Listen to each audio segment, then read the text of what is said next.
안녕하세요. 유튜브 시청자 여러분, 저희는 백송교회에서 훈련받고 사역하고 있는 원미연 목사, 차유미 전도사, 허신영 전도사입니다.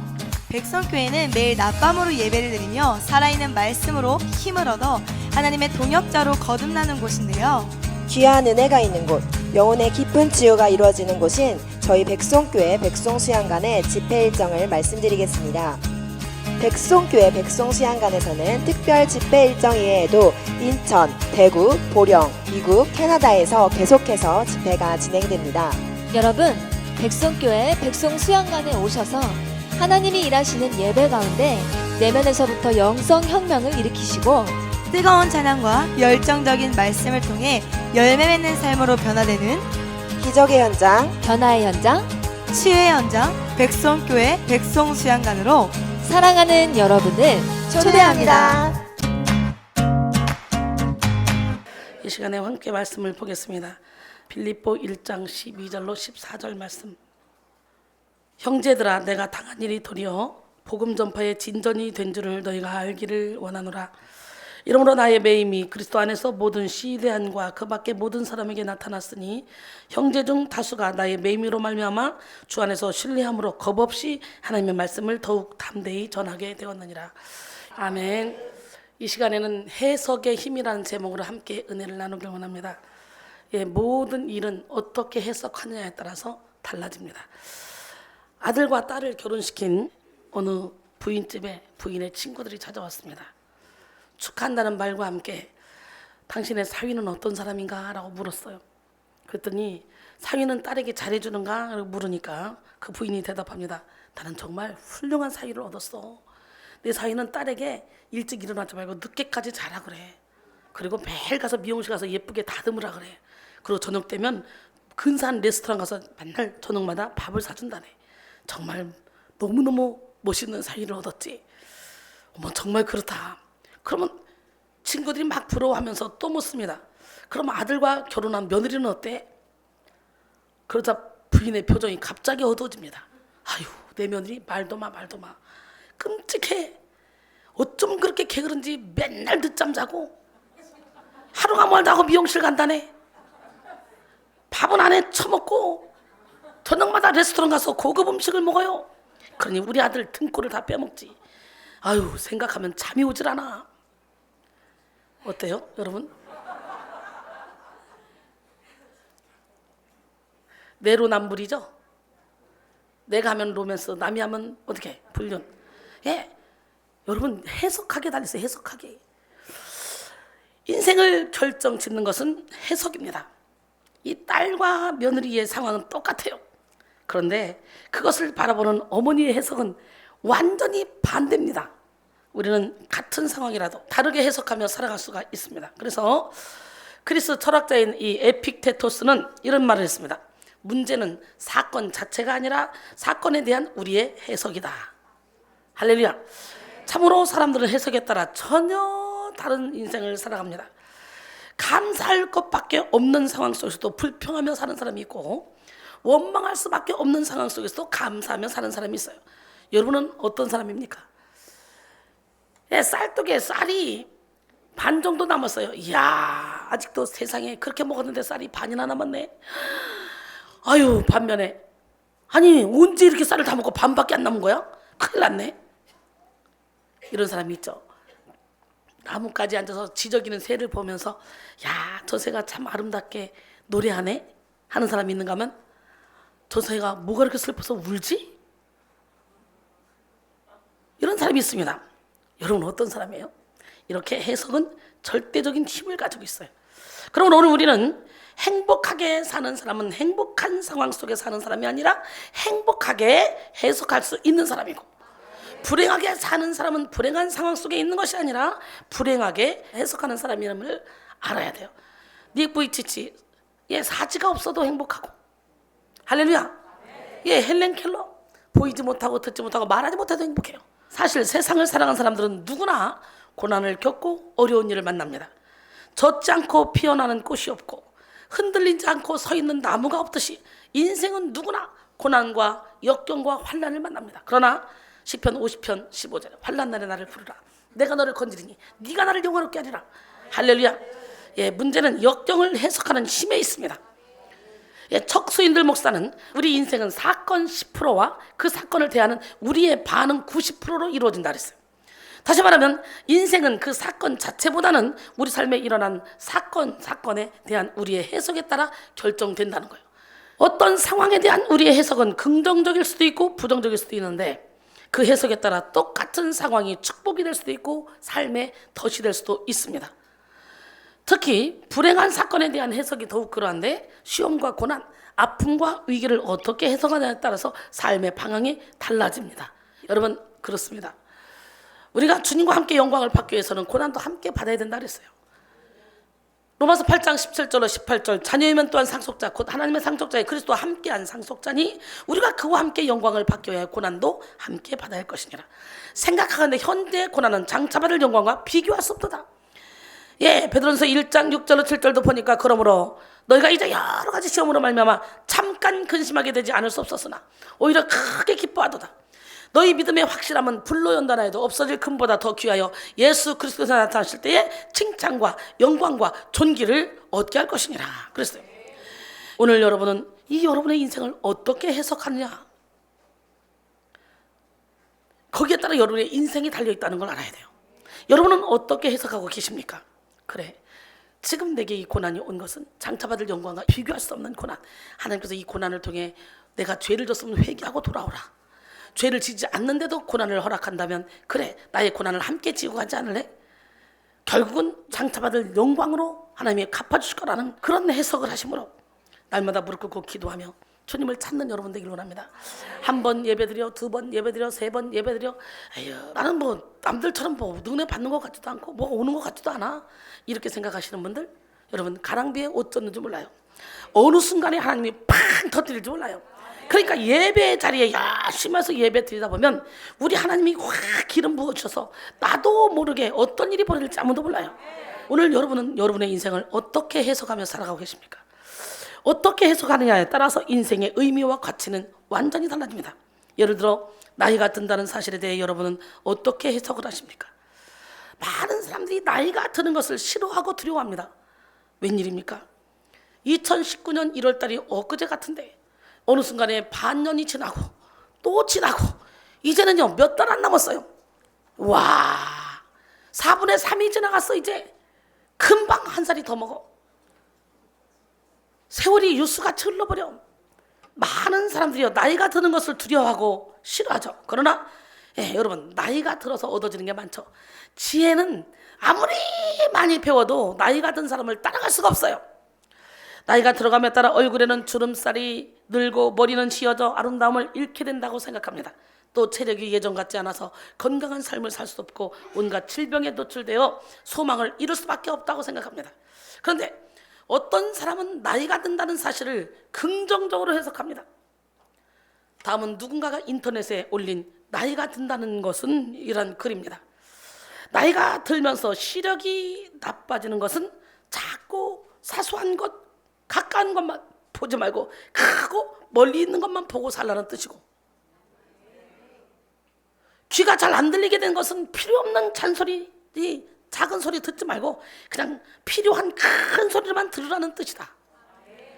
말이 느리고 어눌해지는 것은 많이 듣고 잘 들어서 딱 필요한 말만 하라는 것이고, 이가 시리고 약해지는 것은 따뜻하고 연한 음식을 먹어서 소화불량에 걸리지 않도록 하라는 것이다.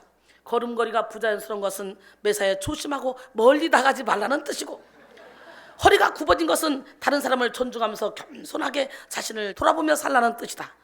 머리가 하얗게 새는 것은 멀리서도 저 사람이 어르신이구나 이걸 알아보게 하기 위함이고, 정신이 깜빡깜빡하는 것은 살아온 복잡한 세월을 기억하지 말고 다가오는 천국만 바라보고 살라는 하나님의 뜻이다. 이렇게 해석하면 나이 먹어도 행복해. 교육 심리학에서는 실패를 두 종류로 봅니다. 나쁜 실패와 학습 실패인데요, 사람의 시각으로 인생을 바라보는 사람은 나쁜 실패로 빠지기 쉽습니다. 나라는 한계를 뛰어넘지 못하는 사람은 실패를 통해서 배우려고 하지 않습니다. 그러나 하나님의 시각으로 보는 사람은 실패해도 그 실패를 통해 배웁니다. 아파도 배우고자 합니다. 인생은 성공도 있지만 사실은 실패의 시간이 훨씬 더 많아요. 정말 필요한 것은 우리가 겪게 되는 이 인생의 많은 사건들 중에서 하나님의 시각을 가지는 것입니다. 하나님이라면 어떻게 하실까? 할렐루야. 사랑하는 성도 여러분, 신앙은 하나님의 렌즈로 사건을 해석하는 능력입니다. 전능하신 하나님은 완전한 지혜와 완전한 사랑으로 우리의 인생을 가장 좋은 길로 인도하십니다. 하나님이 우리에게 주시는 모든 것은 다 선한 것입니다. 하나님이 허락하시는 것은 우리 눈에 보기에 고난이어도 선한 것이고 우리에게 긍정적인 유익을 주는 것입니다. 시편 119편 71절에 고난 당한 것이 내게 유익이라 이로 말미암아 내가 주의 율례들을 배우게 되었나이다. 여러분, 하나님이 우리에게 허락하시는 모든 것은 우리의 생명을 풍성하게 하고 더 풍성하게 하시기 위함입니다. 그러므로 우리는 모든 상황을 하나님의 관점으로 해석해야 됩니다. 성경 속의 신앙의 사람들은 한결같이 하나님의 관점에서 사건을 해석했습니다. 신앙의 사람 요셉은 친형들이 자신을 죽이려다가 애굽의 노예로 판 사건을 하나님이 많은 생명을 구하시려고 나를 먼저 애굽으로 보냈다고 이렇게 해석했습니다. 창세기 45장 5절에 당신들은 나를 이곳에 팔았다고 해서 근심하지 마소서, 한탄하지 마소서. 하나님이 생명을 구원하시려고 나를 당신들보다 먼저 보내셨나이다. 할렐루야. 요셉에게 이런 해석의 힘이 없었다면 요셉은 일평생을 원망과 미움에 사로잡혀 고통 속에 살아갔을 것입니다. 하지만 요셉은 믿음으로 고난을 해석했고 어디를 가나 하나님과 함께함으로 형통한 삶을 살았습니다. 이로 말미암아 생명을 구원하는 하나님의 통로로 존귀하게 쓰임받게 됐습니다. 신앙의 사람 다윗도 아들 압살롬의 쿠데타로 신하들과 왕궁을 떠날 때 자신을 조롱하는 이 시므이를 보며 하나님이 허락하신 사건으로 해석했어요. 압살롬에게 쫓겨서 왕궁을 떠나서 지금 피신하고 있는데 사무엘하 16장 7절로 9절 보니까 시므이가 저주하는 가운데 이와 같이 말하니라. 피를 흘린 자여, 사악한 자여, 가거라, 가거라. 사울의 족속의 모든 피를 여호와께서 내게로 돌리셨도다. 그를 이어서 내가 왕이 되었으나 여호와께서 나라를 내 아들 압살롬의 손에 넘기셨도다. 보라, 너는 피를 흘린 자이므로 화를 자초하였느니라 하는지라. 여러분, 사무엘하 16장 11절로 12절 보니까 또 다윗이 아비새와 모든 신하들에게 이르되 내 몸에서 난 내 아들도 내 생명을 해하려 하거든. 하물며 이 베냐민 싸움이라 여호와께서 그에게 명령하신 것이니 그가 저주하게 보려더라. 혹시 여호와께서 나의 원통함을 감찰하시리니 오늘 그 저주 때문에 여호와께서 선으로 내게 갚아주시리라. 다윗은 얼마든지 자신을 조롱하는 시므이를 단칼에 죽일 수 있었습니다. 하지만 다윗은 자신의 자존심보다 먼저 하나님의 뜻을 생각했습니다. 그리고 하나님이 허락하신 저주라면 달게 받고 하나님의 긍휼하심을 얻는 것이 낫다고 판단했습니다. 이렇게 믿음의 사람들은 해석의 힘으로 복받을 행동을 합니다. 그러나 해석의 힘이 없는 사람들은 하나님이 복받을 기회를 주셔도 고난을 자초합니다. 광야 생활 40년 내내 불평과 원망을 반복했던 이스라엘 백성들을 생각해 보세요. 하나님이 40년 동안 광야에서 유리방황하게 한 이유가 있대요. 사람이 떡으로만 사는 것이 아니요 하나님의 입에서 나온 모든 말씀으로 살게 하는 것을 알게 하려고. 신명기 8장 2절로 3절. 그런데 그 뜻을 몰라요. 그들에게는 광야의 시간을 해석할 수 있는 힘이 없었습니다. 결국 여호수아와 칼렙을 제외한 출애굽 1세대는 약속받은 가나안 땅에 들어가지 못하고 광야에서 죽고 말았습니다. 그러므로 오늘 우리는 하나님께 해석의 힘을 구해야 돼요. 바로 이 예배를 통해 하나님의 관점을 가져야 되고 지금 선포되어지는 말씀을 통해 하나님의 생각을 알아야 합니다. 인생의 문제는 깨달음의 문제요 해석의 문제입니다. 하나님의 관점으로 해석한 고난은 더 이상 고난이 아닙니다. 지금까지 여러분의 과거가 불행하고 힘겨웠다면 환경이 어려워서가 아니라 해석의 힘이 부족했기 때문입니다. 이 시간 여러분 모두가 해석의 능력을 소유함으로 과거에 이미 받은 복을 계수하시고 현재의 복을 누리며 미래의 복을 예비하는 삶을 사시기를 주님의 이름으로 축원합니다. 할렐루야. 받은 복을 세어보라. 우리 함께 찬양할까요? 기적의 하나님은 살아계십니다.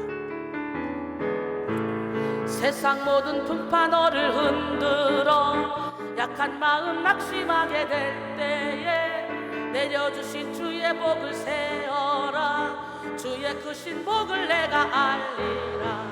받은 복을 세워 보아라. 크신 복을 내가 내가 알리라.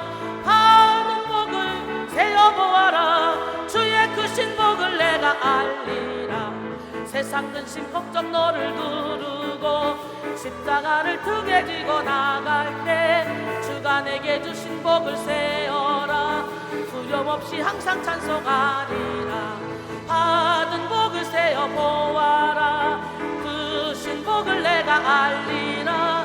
받은 복을 세어보아라. 주의 크신 복을 내가 알리라. 세상 권세 너의 앞길 막을 때 주만 믿고 낙심하지 말아라. 천사들이 너를 보호하리니 염려 없이 앞만 보고 나가라. 받은 복을 세어보아라. 크신 복을 내가 알리라. 받은 복을 세어보아라. 주의 크신 복을 내가 알리라. 세상 모든 풍파 너를 흔들어 약한 마음 낙심하게 될 때에 내려주신 주의 복을 세어라. 주의 크신 복을 내가 알리라. 받은 복을 세어보아라. 크신 복을 내가 알리라. 받은 복을 세어보아라. 주의 크신 복을 내가 알리라. 이사야 55장 6절로 9절. 너희는 여호와를 만날 때 찾으라. 가까이 계실 때 그를 부르라. 악인은 그 길을 불의한 자는 그 생각을 버리고 여호와께로 돌아오라. 그러면 그가 긍휼히 여기시리라. 우리 하나님께로 돌아오라. 그가 너그럽게 용서하시리라. 이는 내 생각이 너희 생각과 다르며 내 길은 너희 길과 다름이니라. 여호와의 말씀이라. 이는 하늘이 땅보다 높은 같이 내 길은 너희 길보다 높으며 나의 생각은 너희 생각보다 높음이라 그랬어요. 세계적인 상담학자 폴 트루니에는 어린 시절 고아가 되었고 깊은 외로움과 고통 속에서 그리스도의 위로와 사랑을 깊이 알게 됐습니다. 그래서 훗날 아픔 가운데 있던 많은 사람들을 깊이 공감하며 보듬어주는 그런 인생이 되었습니다. 그런 고통 없이는 사람이 변화될 수도 성숙할 수도 없다. 모든 상실과 고통은 성숙한 창조성을 캐내기 위한 하나님이 주신 기회이다 라고 말했습니다. 오늘 본문의 믿음의 사람 사도 바울이 가진 해석의 힘을 우리가 엿볼 수가 있는데요. 바울은 한때 교회와 성도들을 아주 극심하게 핍박하는 삶을 살았습니다. 그러나 다메섹 도상에서 예수 그리스도를 만난 바울은 그 어느 누구보다도 큰 열정으로 복음 전파에 앞장섰습니다. 가난과 추위, 질병과 배척의 위험을 감수하면서 복음 전파에 매진하여 참으로 많은 교회와 주의 종들을 세웠습니다. 이렇게 복음을 위해 수고한 바울에게 찾아온 것은 영광이 아니라 고난이었어요. 뭐라고? 고린도서 11장 23절로 28절에 보니까 그들이 그리스도의 일꾼이냐? 정신없는 말을 하거니와 나는 더욱 그러하도다. 내가 수고를 넘치도록 하고 옥에 갇히기도 더 많이 하고 매도 소도 없이 맞고 여러 번 죽을 뻔하였으니 유대인에게서 40에서 하나 감한매를 5번 맞았으며 3번 태장으로 맞고 1번 돌로 맞고 3번 파손하고 일주야를 깊은 바다에서 지냈으며 여러 번 여행하면서 강의 위험, 강도의 위험, 동족의 위험, 이방인의 위험, 시내의 위험, 광야의 위험, 바다의 위험, 거짓 형제 중에 위험을 당하고 또 수고하고 했으며 여러 번 자지 못하고 줄이며 목마르고 여러 번 춥고 굶고 헐벗었노라. 이 외에 이런 고사하고 아직도 날마다 내 속에 눌리는 일이 있으니 곧 모든 교회를 위하여 염려하는 것이라 그랬어요. 어떤 고난과 환난을 당해도 자기는 그게 중요한 게 아니고 모든 교회를 위해서 염려하는 거라는 거예요. 거짓 선자들이 와서 판쳐서 영혼들이 다칠까? 아니면 교회가 인본주의로 흘러가서 하나님과는 관계없는 교회가 되지 않을까? 아니면 교회가 신비주의에 빠져서 사단이가 판치지는 않을까? 여러 가지로 교회에 염려하는 것밖에 없다는 거지.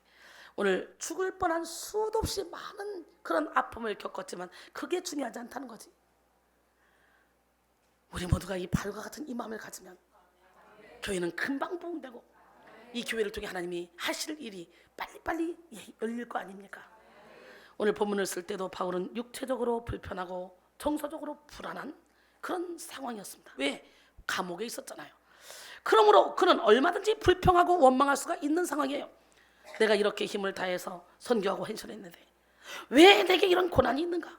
원망할 수도 있고, 하나님은 어디 계시길래 나를 도와주지 않는가? 라고 하나님을 탓할 수도 있습니다. 하지만 바울에게는 사건을 해석할 수 있는, 고난을 해석하는 힘이 있었다는 거예요. 사도 바울이 가지고 있는 해석의 힘은 아주 대단한 것이었습니다. 그가 가지고 있는 해석의 능력은 감옥을 천국으로 보게 했고, 역경을 축복으로 느끼게 했으며, 위기를 기회로 만들었습니다. 그래서 그는 오히려 감옥에서 더욱더 하나님을 찬양하고 기뻐하며 감옥에서 기쁨의 서신이라고 불리는 빌립보서를 기록했습니다. 빌립보 4장 4절에 주 안에서 항상 기뻐하라. 내가 다시 말하노니 기뻐하라. 이렇게 고난을 기쁨으로 해석할 수 있는 것은 영적 통찰력의 극치입니다. 어떤 비극적인 상황 속에서도 사실 하나님의 뜻은 선하시기 때문에 소망 가운데 일을 이루어 가십니다. 그 하나님의 숨은 뜻을 캐치하는 사람은 하나님이 주시는 알 수도 없고 세상에서 얻을 수 없는 그런 엄청난 힘이 솟아나죠. 여호와를 앙망하는 자에게 주시는 새 힘을 바로 이 시간에 받기를 원합니다. 바울은 위대한 통찰력으로 자신의 고난을 해석했습니다. 그리고 오늘 본문을 통해 자신이 매인 것이 도리어 잘된 것이라고 말하며 기뻐했습니다. 사실상 그는 오늘 본문에서도 거듭 나의 매임이라고 표현할 만큼 감옥 생활이 어려웠죠. 그러나 자신의 감옥 생활을 통해 하나님의 뜻이 이루어지고 있다는 것을 알았다는 거예요. 그래서 기뻐했다는 거예요. 그래서 자신의 매임은 이스라엘의 소망으로 말미암은 것이라고 정의를 내렸습니다. 사도행전 28장 20절에 보니까 이러므로 너희를 보고 함께 이야기하려고 청하였으니 이스라엘의 소망으로 말미암아 내가 이 쇠사슬에 매인 바 되었느니라. 할렐루야. 예, 아이를 출산하기 위한 산모의 고통은 위대한 축복의 시간이듯 소망을 위한 매임은 영광이 됩니다. 바울은 비록 자신이 옥에 갇혔어도 그리스도가 전파된다는 그 사실 하나만으로 기뻐했습니다. 빌립보 1장 18절에 그러면 무엇이냐? 거칠애로 하나 참으로 하나 무슨 방도로 하든지 전파되는 것은 그리스도니 이로써 나는 기뻐하고 또한 기뻐하리라. 자기들끼리 자꾸 분쟁을 일으키면서도 누가 잘했네 하는데 결국은 그들이 복음을 전파하고 있잖아. 그러니까 나는 이렇게 하나 저렇게 하나 결국은 복음을 전파되는 거니까 나는 그거로 기뻐한다고 그렇게 말하고 있어요. 몸은 비록 사슬에 베었지만 마음속에는 기쁨이 솟아나는 것, 이것이 바로 신앙의 위대함입니다. 할렐루야. 해석의 능력입니다. 사실 형편이 좋은 일이 있을 때 기뻐하는 것은 누구나 다 할 수 있어요. 믿음이 전혀 없는 사람도 할 수 있어요. 하지만 해석의 힘을 가진 사람은 도무지 기뻐할 수 없는 상황 가운데서도 하나님으로 인해 기뻐할 수가 있습니다. 하박국 3장 16절로 19절 내가 들었으므로 내 창자가 흔들렸고 뭘 들었어? 바벨론이 쳐들어와서 멸망한다는 거예요. 예루살렘이. 이 말을 들었으므로 내 창자가 흔들렸고 그 목소리로 말미암아 내 입술이 떨렸도다. 무리가 우리를 치러 올라오는 환난 날을 내가 기다림으로 썩이는 것이 내 뼈에 들어왔으며 내 몸은 내 처소에서 떨리노도다. 그러나 바로 믿음의 방패를 사용해서 뭐라고 말해요? 이 전쟁으로 인해서 기근이 와서 비록 무화과 나무가 무성하지 못하며 포도나무에 열매가 없으며 감람나무에 서툴이 없으며 밭에 먹을 것이 없으며 우리의 양이 없으며 외양간에 소가 없을지라도 한마디로 나 아무것도 없어도 나는 여호와로 말미암아 즐거워하며 나의 구원의 하나님으로 말미암아 기뻐하리로다. 주 여호와는 나의 힘이시라. 나의 발을 사슴과 같게 하사 나를 나의 높은 곳으로 다니게 하시리로다. 그랬어요. 여러분 모두에게도 사도 바울이 소유한 해석의 힘이 충만하기를 원합니다. 해석의 힘은 눈에 보이지 않는 이면을 읽게 하는 능력입니다. 해석의 눈이 열린 사람은 가난 뒤에 있는 풍요를 읽을 수 있고 매임 이면에 있는 자유를 발견할 수 있으며 환난 속에 있는 축복을 구별할 수 있습니다. 할렐루야. 우리는 예수 안에 있기만 하면 아무것도 없는 자 같으나 모든 걸 다 가진 자입니다. 고린도서 6장 8절로 10절 보니까 우리는 속인 자 같으나 참되고 무명한 자 같으나 유명한 자요 죽은 자 같으나 보라 우리가 살아있고 징계를 받는 자 같으나 죽임을 당하지 아니하고 근심한 자 같으나 항상 기뻐하고 할렐루야. 가난한 자 같으나 많은 사람을 부유케 하고 아무것도 없는 자 같으나 모든 것을 가진 자니라. 여러분 우리가 해석의 힘을 갖기 위해 우리는 어떻게 해야 됩니까? 먼저 자기 이론과 고집을 버려야 돼요. 자기 이론과 고집을 버리지 못해서 아무리 하나님이 말씀해 주셔도 이 말씀에 따라 움직이지 않는 사람들이 얼마나 많습니까? 원래 전부터 바울은 로마에 가기를 바랬습니다. 결국 그는 로마에 갔습니다. 그런데요 자유의 몸으로 간 것이 아니에요. 죄수의 신분으로 간 거예요. 로마까지 가는 도중에 그가 탄 배가 파손되는 어려움을 겪으면서 힘겹게 로마에 갔고, 로마에 가자마자 바로 옥에 갇혔습니다. 바로 이 기간에 바울은 옥중 서신인 빌립보서를 기록했어요. 기쁨의 서신. 하나님이 이렇게 바울이 생각하지도 못한 방법으로 바울의 길을 인도하셨습니다. 옥에 갇혀 있는 동안 바울은 가이사 앞에서 신문을 받으며 복음을 변명하며 확정도 했습니다.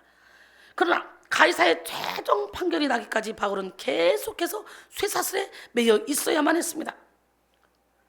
그의 한쪽 끝에는 쇠사슬에 매인 그를 지키는 군인이 함께 있었습니다. 바울은 잠을 잘 때도, 음식을 먹을 때도, 말을 할 때도, 편지를 쓸 때도 자기를 지키는 군인과 늘 함께 했습니다.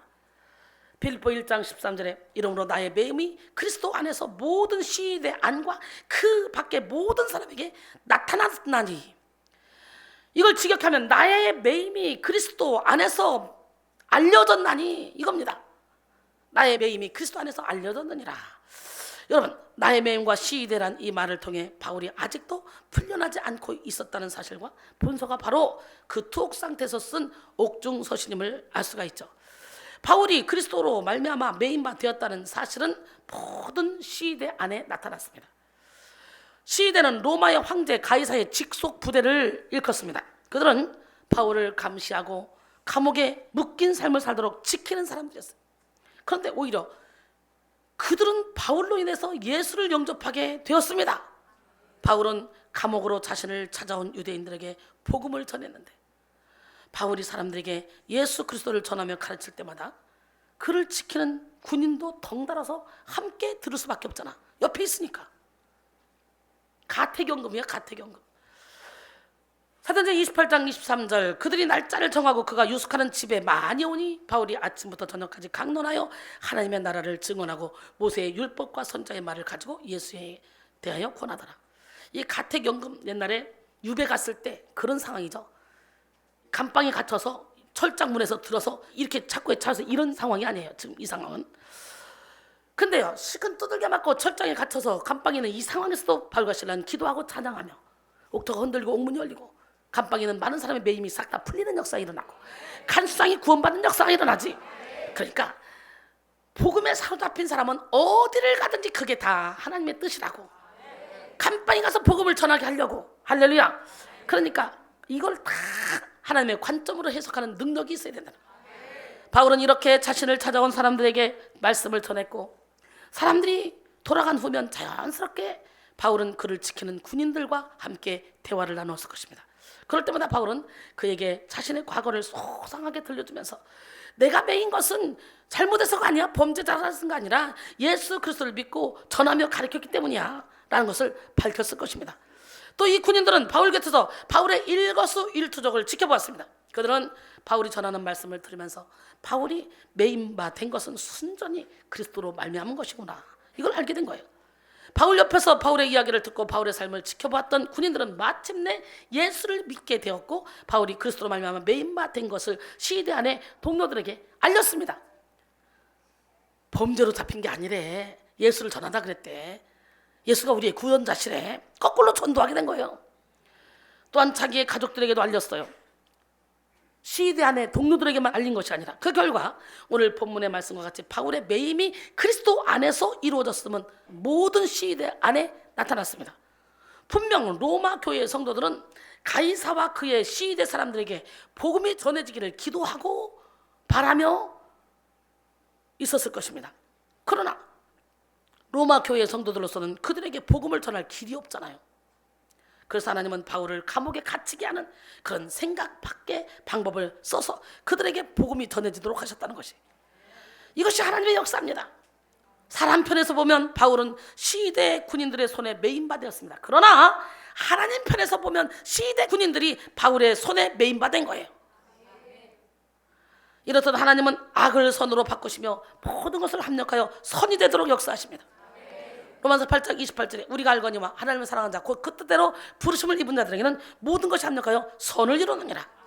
그래서 오늘 본문에서 바울이 나의 매임 그리스도 안에서라고 표현한 이 두 가지 의미가 있는데요. 첫째, 바울이 투옥한 이유가 개인적 죄 때문이 아니라 그리스도의 복음 때문이라는 것이고, 둘째, 바울이 감옥에 있는 동안에 그의 삶은 전도를 통해 주위 사람들이 감동을 받고 그리스도의 복음의 영향을 받기 시작했다는 것입니다. 할렐루야. 바울이 빌립보서를 기록할 때 이미 시대 사람들 중 몇 성도가 있었습니다. 그러니까 바울이 전하는 복음을 듣고 시대 사람들은 예수를 영접했던 거예요. 빌립보 4장 22절에 모든 성도들이 너에게 문안하되 특히 가이사의 집 사람 중 몇 명이니라. 할렐루야.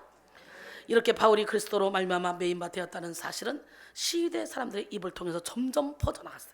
그 결과 모든 시대 안과 그 밖의 모든 사람들 그리고 곧 로마 시민 모두에게 바울은 그리스도로 말미암아 매이게 되었다는 사실이 널리 알려졌습니다. 사도행전 28장 30절로 31절 바울이 온 이태를 자기 셋집에 머물면서 자기에게 오는 사람을 다 영접하고 하나님의 나라를 전파하며 주 예수 그리스도에 관한 모든 것을 담대하게 거침없이 가르치더라.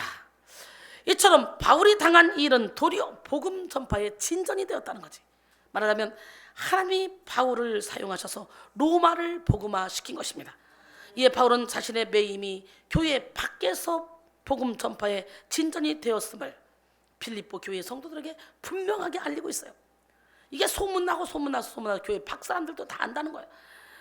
오늘 본문 빌립보 1장 12절에 형제들아 내가 당한 일이 도리어 복음 전파의 진전이 된 줄을 너희가 알기를 원하노라. 도리어로 번역된 이 말론이라는 이 말은 비교를 나타내는 부사를 써서 복음의 장애물로 여겼던 것이 오히려 더 큰 복음의 진보를 가져왔음을 고백하고 있습니다. 여기는 바로 약한 데서 온전히 된다라는 바울의 확신이 나타나 있습니다. 그리고 전진에 해당하는 이 프로코펜의 원형 프로코펜은 원래 군대를 위해 길을 개척하여 그 진군을 원활하게 하는 것을 말하는데요. 바울은 자신의 투옥으로 말미암아 도리어 복음 전파의 새로운 진로를 개척하게 되었다고 말하고 있는 것입니다. 그러므로 우리는 우리의 모든 이론과 고집을 내려놓고 하나님의 뜻을 신뢰해야 됩니다. 내가 가진 이론과 지식은 사실 하나님 앞에서 부끄러운 것들입니다. 그렇게 자랑하던 지식이 하나님 앞에서 초라하고 초등학문일 뿐이며 내가 그렇게 고집했던 이론은 바람에 흩날리는 것과 같은 하찮은 것들일 수 있다는 걸 깨닫고 오직 하나님만 의지하기로 합니다. 고린도전서 1장 25절에 하나님의 어리석음이 사람보다 지혜롭고 하나님의 약하심이 사람보다 강하다 그랬어요. 할렐루야. 우리 인간의 생각은 너무도 짧고 너무도 부족하고 너무도 흠이 많이 있습니다. 지금은 잘한 일이다 싶었는데 나중에 알고 보면 잘못된 일들이 참 많이 있죠. 또한 지금은 실패했다라고 일이 잘못된 것 같았는데 나중에 알고 보면 오히려 일이 잘된 그런 일들도 많이 있습니다. 그러므로 우리는 우리의 생각대로 일이 풀리지 않을 때에도 배후에서 역사하는 하나님의 손길을 신뢰하고 우리의 생각을 다 내려놔야 돼요. 헬렌 켈러는 한쪽 문이 닫히면 하나님은 다른 쪽 문을 열고 계신다. 우리는 닫힌 문만 바라보다가 등 뒤에 열린 문을 보지 못한다 라고 말했습니다. 우리는 우리의 생각을 초월하는 주님을 신뢰해야 돼요. 우리는 우리 생각과 다르게 일이 펼쳐질 때 하나님의 더 큰 계획을 바라보고 기뻐해야 됩니다. 그래서 내 뜻대로 환경이 만들어질 때만 기뻐하는 것이 아니라 내가 원치 않는 방향으로 환경이 만들어질 때도 하나님의 섭리 가운데 있다 믿고 기뻐할 수 있어야 됩니다. 그것이 선하시고 전능하신 하나님을 신뢰하는 신앙의 힘입니다. 해석의 힘을 갖기 위해 우리는 또 자기 의의를 버리고 하나님의 의의를 구해야 돼요. 할렐루야. 바울에게 있어서 최대의 관심사, 삶의 목적은 복음 전파에 있습니다. 그는 자신의 안이나 자신의 명예나 자신의 사사로운 것에는 아무런 관심이 없었어. 바울은 사도행전 20장 23절로 24절 오직 성령이 각성해서 내게 증언하여 결박과 환난이 나를 기다린다 하시나 내가 달려갈 길과 주 예수께 받은 사명 곧 하나님의 은혜의 복음을 증언하는 일을 마치려 하면 나의 생명조차 조금 더 귀한 것을 여기지 않냐노라. 이 사도 바울의 고백이 저의 고백입니다. 이 고백이 여러분의 고백이 되기를 원합니다. 할렐루야. 고린도전서 9장 16절에 내가 복음을 전할지라도 자랑할 것이 없으면 내가 부득불할 일입니다. 만일 복음을 전하지 않으면 내게 화가 있을 것이로다 그랬어요. 사도 바울의 기쁨의 원천은 어디에 있습니까? 복음 전파에 있었습니다. 그의 근심도 교회를 위한 것이었습니다. 이것이 하나님의 사람의 모습입니다. 여러분의 모습은 어떻습니까? 무엇을 먹을까? 무엇을 입을까? 무엇을 마실까? 염려하며 그 염려에 묶여서 주의 일에 신경 쓸 여력이 없고 막 헛된 삶의 생명을 걸고 있지는 않습니까? 내 주머니를 채우는 일에 급급해서 하늘의 창고는 텅 빈 채 먼지만 날리고 있지는 않습니까? 해석의 힘은 하나님의 의를 구하는 사람들에게 주어지는 축복입니다. 먼저 그의 나라와 그의 의를 구하라. 그러면 이 모든 것이 너에게 더하시리라. 그러므로 내일 일을 위하여 염려하지 말라. 내일 일은 내일이 염려할 것이요 한날 괴로움은 그날로 족하니라 그랬어요. 할렐루야. 예, 마태복음 6장 33절로 34절 말씀이죠. 하나님의 의를 구한 바울의 매임은 거침없는 복음 전파에 불을 일으켰습니다. 빌립보 1장 14절에 형제 중 다수가 나의 매임으로 말미암아 주 안에서 신뢰함으로 겁없이 하나님의 말씀을 더욱 담대히 전하게 되었느니라. 사도 바울이 매이니까 두려웠던 형제들이 그래 감방에 있어도 저렇게 복음을 전하는데 두렵지 않게 막 복음을 전하게 됐다는 거예요. 바울의 매임은 오히려 형제 중 다수, 즉 로마 교회 성도들이 대부분 복음 전파에 힘쓰도록 만들었습니다. 그러니까 바울이 매임으로 인해 로마 교회 성도들 거의 전체가 하나님의 말씀을 더욱더 담대하게 전하게 된 것입니다. 이는 비록 바울이 감옥에 갇혀 있을지라도 하나님은 매여있는 바울을 통해서 로마를 복음화하고 계신 것을 로마 교회 성도들이 보게 되었기 때문입니다. 바울의 몸은 가둘 수 있었지만 바울의 마음은 가둘 수가 없었다는 것. 바울은 자신의 매임으로 말미암아 로마 교회 성도들이 주님을 신뢰하게 됐다고 당당하게 말하고 있습니다. 바울이 옥에 갇혔을지라도 하나님의 복음 전파의 역사는 거침없이 이루어지는 것을 보고 로마 교회 성도들은 겁없이 하나님의 말씀을 더욱더 담대하게 전하게 되었다는 것이죠. 당시에는 복음 전파에 많은 박해가 따랐습니다. 따라서 로마 교회 성도들 중에 박해 때문에 겁을 내면서 이와 같이 생각하는 사람들도 있었을 거예요. 우리가 복음을 전하다가 옥에 갇히면 복음 전파가 아예 중단되고 말 것이다. 그러니 이럴 때 그냥 우리가 몸살이는 것이 유익일 것이다. 그러면서 그들은 담대하게 하나님의 말씀을 전하려 들지 않았을 것입니다. 그러나 바울의 매임으로 말미암아 이제 그들의 마음가짐은 확연히 달라졌습니다. 그들은 바울의 매임이 도리어 복음 전파의 진전이 되었음을 자신들의 눈으로 똑똑히 보았습니다. 이렇듯 바울의 매임은 먼저 교회 밖에서 그리고 그 여파로 교회 안에서도 역시 복음 전파의 진전이 되었습니다. 로마 교회 형제 중 다수가 바울의 매임으로 말미암아 주 안에서 신뢰함으로 겁없이 하나님의 말씀을 더욱더 담대하게 전하게 되었기 때문입니다. 결론적으로 사랑하는 성도 여러분, 인생을 결정짓는 것은 바로 해석의 힘입니다. 오늘 해석의 힘을 받기를 원합니다. 해석을 잘한 고난은 축복이 되고 해석을 잘한 축복은 사명이 됩니다. 사명을 잘 감당하는 기적의 주인공이 되기를 합니다. 어떤 어려움을 만나도 해석을 잘하면 온전히 기뻐하며 인내할 수 있습니다. 이를 위해 우리는 자기 이론과 고집을 내려놓아야 되고 하나님의 의를 구해야 됩니다. 우리가 하나님의 의를 구할 때 하나님은 우리의 생각보다 더 크고 더 완전한 길로 우리를 인도하십니다. 이 시간 여러분 모두가 하늘로부터 임하는 해석의 힘을 받아 모든 상황과 환경 속에서 주님의 뜻을 이루어내기를 주님의 이름으로 축원합니다. 힘들고 지치니까 낭망하고 넘어져 일어날 힘이 없습니까? 이 시간에 하나님의 시각으로 해석하시기 원합니다. 함께 찬양 부탁합니다. 힘들고 지쳐 낭망하고 넘어져 일어날 힘 전혀 없을 때 조용히 다가와 손잡아 주시며 나에게 말씀하시네. 나에게 실망하며 내 자신 연약해 고통 속에 눈물 흘릴 때에 못자국 난 그 손길 눈물 닦아주시고 나에게 말씀하시네. 너는 내 아들이라 오늘날 내가 너를 낳았도다. 너는 내 아들이라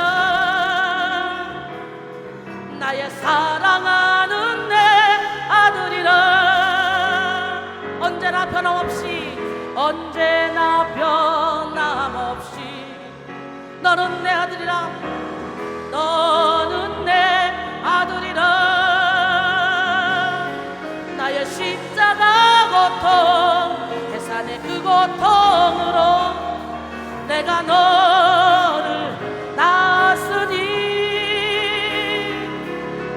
너는 내 아들이라 오늘날 내가 너를 낳았도다. 너는 내 아들이라. 나의 사랑하는 내 아들이라.